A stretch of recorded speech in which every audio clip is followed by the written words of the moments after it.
Južným Hrušovom na východe Slovenska našli v poli ukrajinský stroj. Pilot ale rovnako záhadne zmizol. Na mieste je redaktor Peter Žatko. Peter, tak čo si zistil? Podarilo sa ti rozlúsknuť tieto záhady? Dobrý večer. Sme na poli nad obcov Nižných Hrušov a za mnou vidíte spomínané lietadlo, ktoré tu zrejme núdzovo pristálo.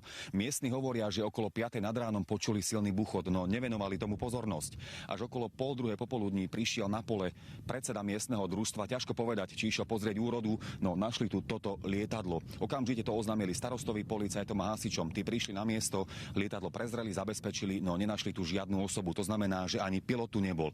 Podľa doterajších informácií, ktoré mám, sú to zatiaľ neoficiálne informácie, ide o nelegálny let, to znamená, naše úrady o ňom nevedeli.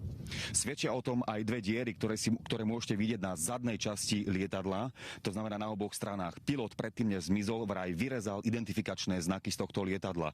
To, že by mohlo ísť o ukrajinské lietadlo, o tom svedčí zrejme len vlajka tejto krajiny na chvoste lietadla.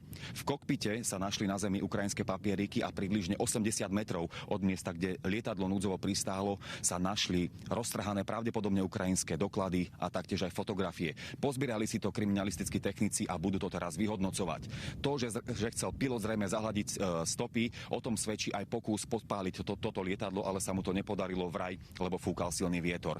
Na mieste bol aj policajný pes, ktorý prehľadával okolie, no stopu stratil. No po pilotovi aj tak naďalej pátrajú.